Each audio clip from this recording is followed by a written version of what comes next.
Earlier this week, I released a video on my M1 Mac Mini issues.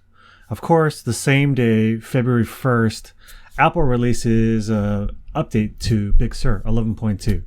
So in this video, I'm going to go into some of the summary and highlights of this update and see if it addresses some of the issues I've been having. Let's get into it.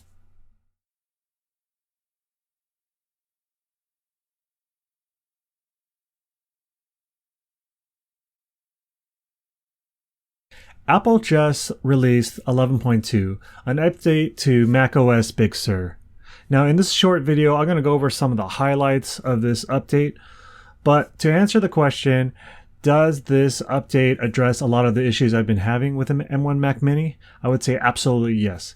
It's fixed a lot of the Bluetooth issues I've been having, and it seems like it's fixed the monitor issues I've been having as well. So if we look at the update page on Apple's site, you'll see the biggest thing that they're highlighting here is the improved Bluetooth reliability here.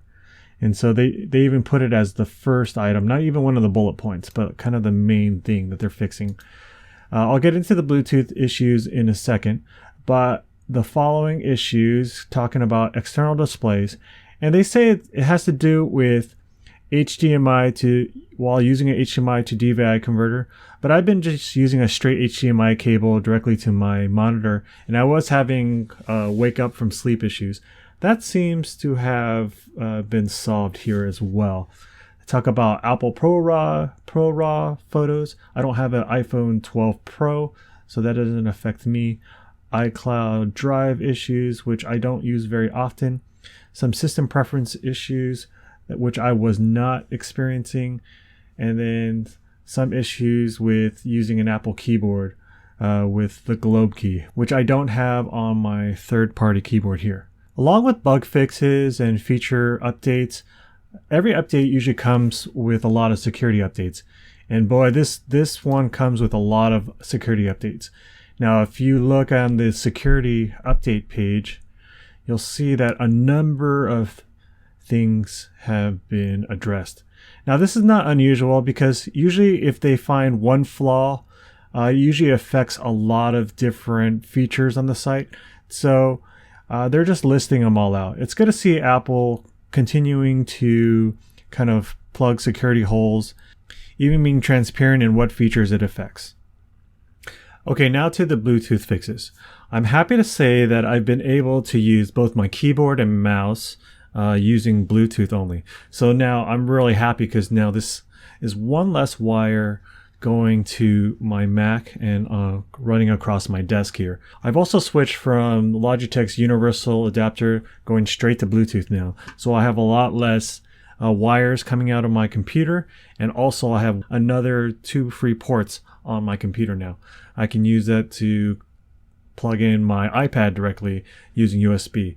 There's voltage issues with iPads going into the dock. It's drawing too much power. It's not getting enough power from the dock itself. So I'm able to plug in my iPad directly into my computer, which is awesome because I use it for Sidecar as well. I know you can do it wirelessly, but it's more reliable when you plug it in using Sidecar.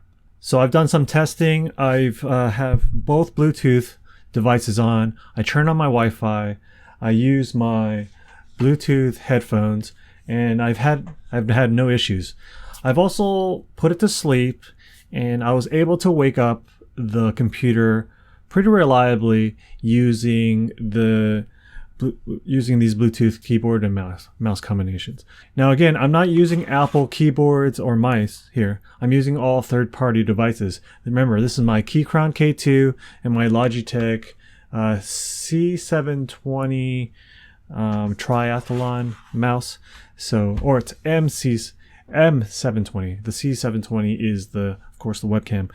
But I have had no issues waking up my computer, and it hasn't disconnected at all.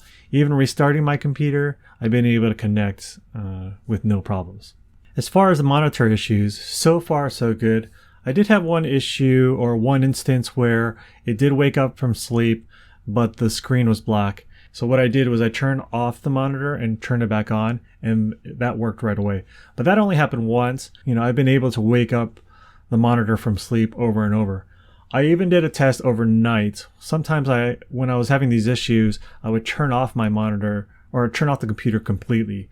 This time I just put it to sleep overnight, and this morning when I woke up and I got down here to my office, it turned on no problem. It does take maybe 4 or 5 seconds to actually turn it on fully, but I think that's a kind of a product of the monitor itself. Remember, this is a budget ultra-wide monitor from Monoprice. The last issue that I was having was some random reboot issues.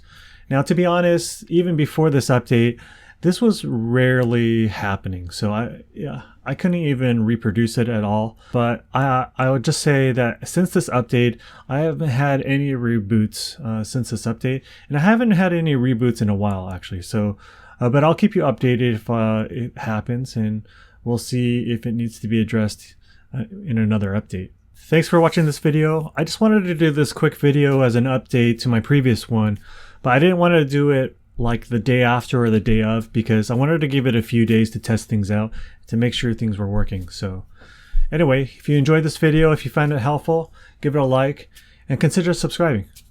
Until the next one, see ya.